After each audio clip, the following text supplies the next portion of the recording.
तर फ्रेंड पाहू शकताय माझ्या 2 लिटर दुधाचं आज माझ्याकडून नुकसान झालेलं आहे. म्हणजे काय तर करपलेलं आहे. आता ह्याचं आपण काहीच बनवू शकत नाही. याचा अर्थ असा नाही की आपण ह्याचं काही करू शकत नाही. चला आता माझ्या नाही का डोक्यात एक आयडिया आलेली आहे. तर म्हणजे होते का हे सक्सेस पाहूयात आपण. हे पातेलं घेतलेलं आहे मी आणि हे दूध जास्त करपले, खूप वास येतोय. तर हे पातेल्यातलं आपण शिफ्ट करूयात या पातेल्यामध्ये दूध. आणि खाली पाहू शकता खूप जास्त प्रमाणात आपलं दूध करपलेलं आहे.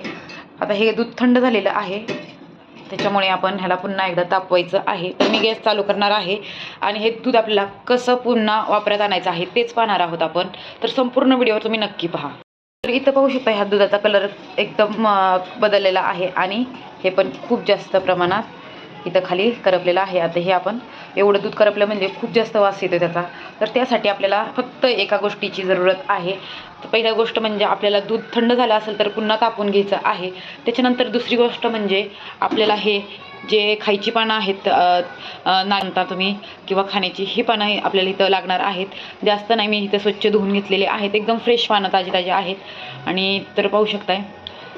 चला आपण हेच पाणी टाकून आपल्याला वापरत आणायचं आहे हे दूध. तर त्यासाठी मी पहिलं दूध उकळून घेते. आता हे दूध चांगलं गरम झालेलं आहे, पाहू शकताय.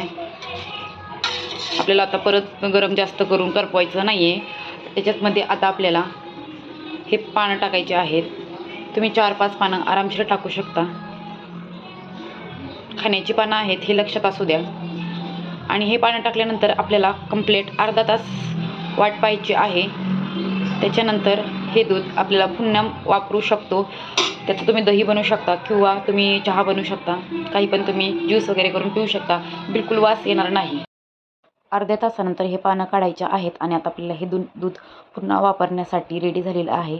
तर नक्की हा व्हिडिओ शेवटपर्यंत पाहिला असेल तर नक्की तुम्ही हा प्रयोग करून पाहू शकताय. धन्यवाद.